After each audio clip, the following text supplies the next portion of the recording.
Class 10 exercise 3.6 continuation में day 3 second question से start कर रहे हैं। फर्स्ट वाला पूरा हो गया, उसे 3 पार्ट दिखा रखे हैं। यहाँ पे लैंग्वेज वाले सवाल आते हैं, इसमें कंटिन्यू कर रखा है।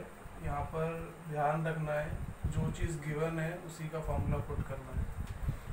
क्वेश्चन ने बोल रखा है Ritu can run down stream, ये तो कंडीशन मेन है। डाउन स्ट्रीम दिखा रखा है 20 किलोमीटर।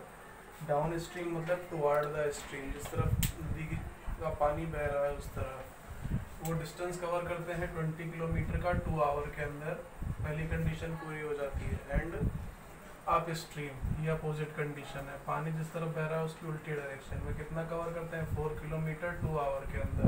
दोनों डाटा बता दिया उसने। अब कह रहा है फाइंड आउट हर स्पीड, तो उसकी स्पीड निकालनी। किस चीज़ की speed? Speed of rowing in still water, रुके हुए पानी में स्पीड कितनी है। And the speed in the current water, में बहते हुए पानी की स्पीड कितनी है। स्पीड, हर speed in the still water, उसकी स्पीड कितनी है रुके हुए वाटर में। And speed of the current, अभी की स्पीड कितनी है। तो सबसे पहले यहाँ लेट करेंगे,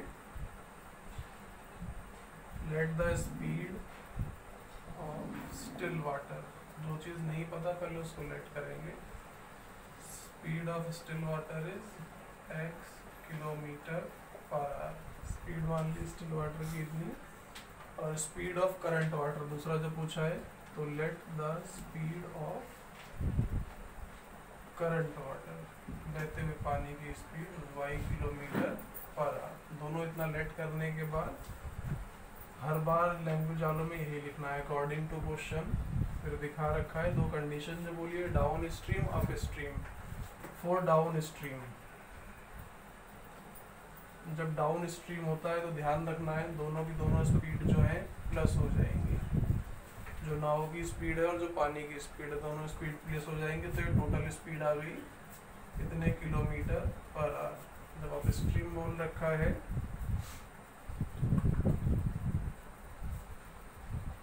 आप स्ट्रीम में माइनस है, तो ये दोनों कंडीशन नोट डाउन करके रख लेनी है किसके लिए क्या होना है। तो इतने किलोमीटर पर आवर, ये दोनों नोट में रखना है। तो जैसा जैसा उसने बोला है, हमें यहाँ स्पीड वगैरह की बात कर रखी है। तो जनरली स्पीड का फॉर्मूला होता है speed is equals to distance upon में टाइम। तो फॉर केस 1 जो दिखा रखा है, case 1 downstream 20 kilometre 2 hour में अंदर, तो speed is equals to distance upon में टाइम। तो स्पीड कितना है, डाउन स्ट्रीम दिखा रखा है, डाउन स्ट्रीम के लिए x प्लस वाई, तो स्पीड की जगह x प्लस वाई। डिस्टेंस कितना कवर कर रहा है वो 20 किलोमीटर। टाइम कितना रिक्वायर्ड है 2 आवर। अपॉन में 1, क्रॉस मल्टीप्लाई कट रहा है तो काट दो, सिंपल आ गया। x plus Y is equals to 10 से इक्वेशन 1, ये इक्वेशन नंबर 1 बन जाता है। सिमिलरली केस 2 को स्टडी कर लो। अभी बोल रहा है अप स्ट्रीम, तो अप स्ट्रीम की तो वापस से स्पीड वगैरह का खेल दिखा रखा है। तो स्पीड यहाँ पे कितना हो जाएगा, x माइनस वाई हो जाएगा। डिस्टेंस कितना है 4 किलोमीटर, टाइम कितना 2, कैंसिल कर दो बच्चा 2, x minus Y is equals to equation number 2 बन गया। तो हमारी वापस से 2 इक्वेशन बन गई। अब इनके y वाले पार्ट दोनों के अलग अलग हैं, मतलब सिमिलर हैं, निशान अलग हैं। तो जैसा पहले फर्स्ट क्वेश्चन के अंदर सॉल्व करके दिखा रखा है, इन्हें सॉल्व कर लो, काट दो, x की वैल्यू या y की आ जाएगी, उसे वापस 1 या 2 में पुट कर लो, दूसरे वाले की निकल जाएगी। तो वो उन दोनों की स्पीड हो गई जो हमने लेट कर ली थी x और y में पूछा है। तो फर्स्ट पार्ट इस तरीके से सॉल्व हो गया। तो लैंग्वेज वाले में यही ध्यान रखना है, जब भी ये स्पीड वाले स्ट्रीम वाले आएंगे तो डाउन स्ट्रीम के लिए क्या है, अप स्ट्रीम के लिए क्या है। तो पहला यहाँ सॉल्व कर लेना, फिर सेकेंड बनाते हैं। ये अलग टाइप का क्वेश्चन है, ये एक टाइप का पूरा हो गया, ये एक टाइप का अलग में आता है। इसमें दिखा रखा है कि इतने वुमेन्स और इतने mens, 2 women 5 men can together, एक साथ मिल करके फिनिश कर सकते हैं एम्ब्रॉयडरी n, मतलब एक वर्क को 4 दिनों के अंदर। मतलब इतने वुमेन और इतने मेन मिल करके एक वर्क को 4 दिन के अंदर फिनिश कर सकते हैं।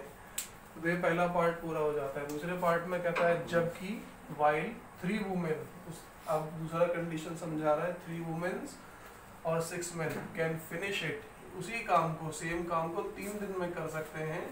तो ये दोनों डाटा उसने समझा दिया। फिर आगे बता रहा है कि निकालो, क्या चीज़ निकालो, टाइम टेकन बाय 1 वुमेन। एक वुमेन कितना टाइम लेगी alone to finish the work, उसी काम को खत्म करने के लिए, and also that taken by one man also, या फिर एक मैन ही उसी को खत्म करने में कितना वक्त लेगा अकेले, तो दोनों के लिए समझाना है।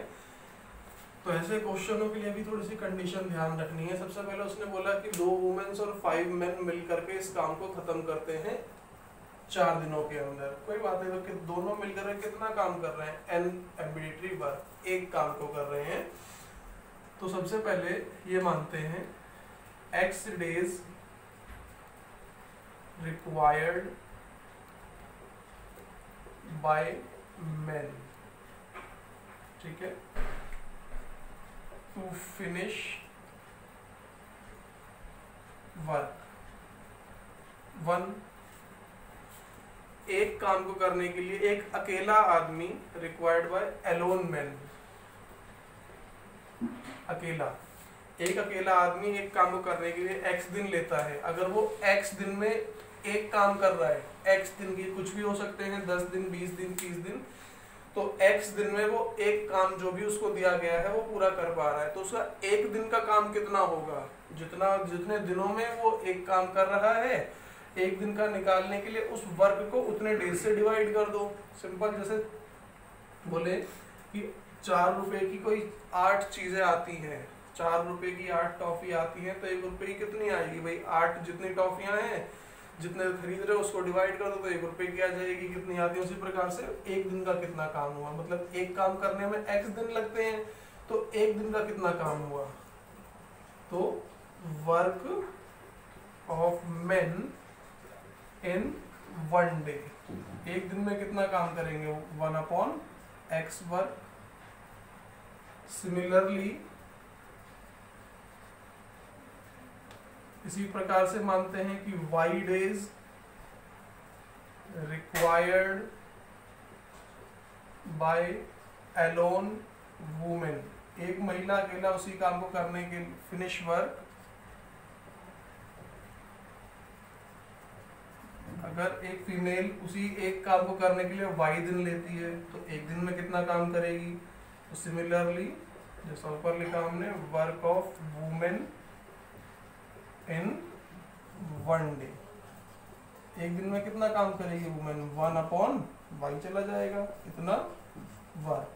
तो एक दिन में मैन ने इतना काम किया, एक दिन में वुमेन ने इतना काम किया, दोनों ने एक साथ मिल करके, अभी दोनों ने एक साथ मिल करके एक दिन में कितना काम किया, मैन ने इतना किया और वुमेन ने इतना किया, दोनों ने एक दिन में मिल करके इतना काम किया। और कितने दिन काम किया उन्होंने, 4 दिन, तो मल्टीप्लाई बाय 4, इसका भी मैन का भी 4 दिन का वर्क आ जाएगा, वुमेन का भी 4 दिन का वर्क आ जाएगा, और दोनों ने मिल करके कितने काम को फिनिश किया, 1 work is equals to 1 work. तो 4 को अपॉन में भेज दो, 1/x 1/y is equals to 1/4, solve कर लो, x की मल्टीप्लाई उधर, y की मल्टीप्लाई इधर, इन दोनों की आपस में हो जाएगी, नीचे मल्टीप्लाई 1/4, क्रॉस मल्टीप्लाई कर दो, x plus 4x plus 4y is equals to xy, equation number 1। ये इक्वेशन 1 बन गई। सिमिलरली केस 2 को स्टडी कर लो, है ना, ये हमारा केस 1 था, अभी केस 2। वापस से अब दूसरी कंडीशन बोल रखी है 6 मैन, तो अब यहीं पे है, सिंपल सा ही है, एक मैन एक दिन में इतना काम कर रहा है, तो एक दिन का मैन का वर्क और इसी प्रकार से एक दिन का वुमेन का वर्क, दोनों मिलकर के अब कितने कितने वर्क कर रहे हैं। अच्छा, यहाँ पर एक चीज रह गई इसमें छोटी सी, ये तो एक दिन का वर्क आया ना, यहाँ पर एक चीज रह गई, एक दिन का वर्क आया, और जबकि मैन का बोल रखा है तो 5 मैन है, तो यहाँ पर 5 आ जाएगा, है ना। चलो यहाँ 1 रहने दो, यहाँ पर कर लो, तो एक दिन का है तो 5 मैन काम कर रहे हैं, 5x आ जाएगा, 5 दिन का वर्क, और 2 मैन का वर्क कर रही है, 2x का वर्क, 4 से मल्टीप्लाई हो जाएगा, 4 दिन का टोटल काम, देन उसको अकॉर्डिंगली सॉल्व कर लिया जाएगा उसी के हिसाब से। अभी 5y 2x अपॉन में xy इज इक्वल्स टू 1, 4 को अपॉन में ले जाओ, 5x xy is equals to 1/4, cross multiply कर लो, 20y 8x xy, equation number 1। ये ध्यान रखना है थोड़ा सा, ऐसे तो ये एक दिन का मैन का वर्क हो गया, दूसरे केस में कितने मैन है 6 मैन, तो ये 6 मैन से मल्टीप्लाई हो जाएगा ऊपर। ऐसी वुमेन कितनी है 6 है, सॉरी वुमेन 3 है तो 3 मैन का, तो इनका एक दिन का टुगेदर का वर्क हो गया। ये कितने दिन साथ में काम कर रहे हैं 3 डेज वर्क कर रहे हैं, is equal to finish a single work. तो 3 को अपॉन में ले जाओ, 6 upon X 3 upon Y is equal to 1/3, cross multiply करके अपना सॉल्व कर लोगे तो अपना आराम से आ जाएगा। देन 6 3 जा 18y, 3 3 जा 9x, xy equation number 2। Then 1 and 2 जैसा हमने फर्स्ट पार्ट में इस प्रकार का क्वेश्चन कर रखा है, जहाँ xy साथ में आता है xy से डिवाइड कर देते हैं, देन उसको 1/x को लेट करते हैं, 1/y को लेट करते हैं, वैसे करके इनको हम कंटिन्यू सॉल्व कर लेंगे। तो इनको दोनों को सॉल्व कर लेना। अभी इतना, इसका थर्ड पार्ट नेक्स्ट में करते हैं, उसको रोक दें।